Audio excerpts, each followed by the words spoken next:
वार है, पलटवार है, जबरदस्त है, जोरदार है। देश के सबसे बड़े सियासी सूबे का इन दिनों ऐसा ही मिजाज है।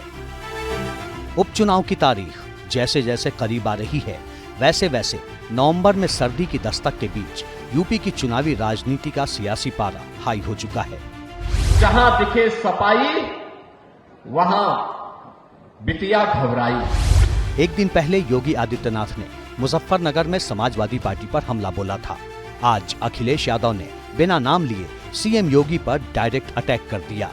इनकी योग्यता की परीक्षा करवानी पड़ेगी, क्योंकि जिस तरह के भाषा इस्तेमाल हो रही है उससे कहीं न कहीं लग रहा है कि उनकी योग्यता के बारे में भी हमें और आपको जानना चाहिए। और व्यक्ति वस्त्र से नहीं वचन से योगी होता है। अखिलेश यादव जिस वक्त सीएम योगी पर निशाना साध रहे थे, तब योगी आदित्यनाथ समाजवादी पार्टी के गढ़ में हुंकार भर रहे थे। सीएम योगी ने करहल में रैली की, टारगेट पर समाजवादी पार्टी रही। मुलायम सिंह यादव का जिक्र कर अखिलेश यादव पर निशाना साधा। समाजवादी पार्टी के वर्तमान नेतृत्व के कृत्यों से नेताजी श्री मुलायम सिंह जी को अवश्य कष्ट हो रहा होगा कि मेरे कैसे सपूत ने समाजवादी पार्टी को कांग्रेस की गिरवी रख करके पूरी पार्टी को ही सत्यानाश करने में उतारू हो गया है कि बबुआ अभी बाजिब नहीं हुआ है, इसीलिए कभी कभी ऐसा काम कर लेता है जिससे मेलपुरी वासियों के सामने भी संकट खड़ा हो जाता है। करहल समाजवादी पार्टी की परंपरागत सीट है। यहाँ समाजवादी पार्टी लंबे समय से जीतती रही है। पिछली बार यहाँ से अखिलेश यादव चुनाव जीते थे, जिनके छोड़ने के बाद अब ये सीट खाली हुई है। यहाँ समाजवादी पार्टी की तरफ से तेज प्रताप यादव चुनाव लड़ रहे हैं, जिनके सामने बीजेपी ने अनुजेश यादव को मैदान में उतारकर लड़ाई को यादव बनाम यादव बना दिया है। करहल में यादव वोटरों की बड़ी संख्या है। ऐसे में अगर वोट बंटे तो पूरा खेल बदल सकता है। यही वजह है कि सीएम योगी ने करहल में भी बटेंगे तो कटेंगे का नारा दोहराया।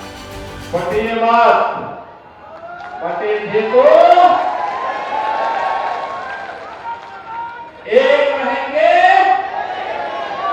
नेक रहेंगे, सेफ रहेंगे।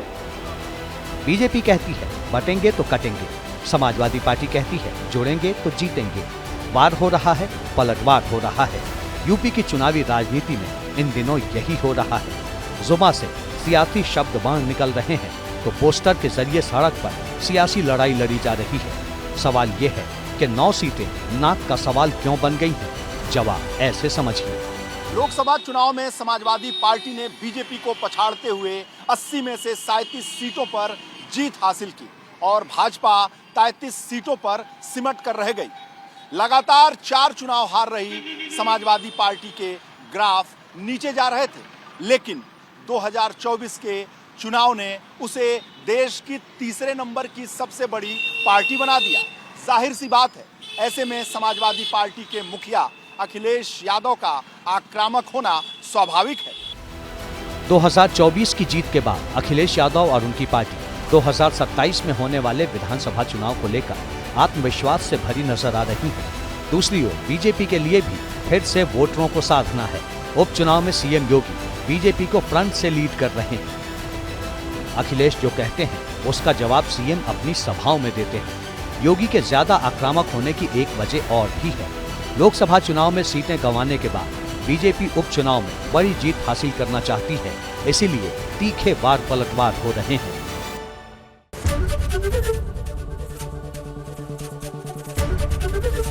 एबीपी गंगा, खबर आपकी, जुबान आपकी।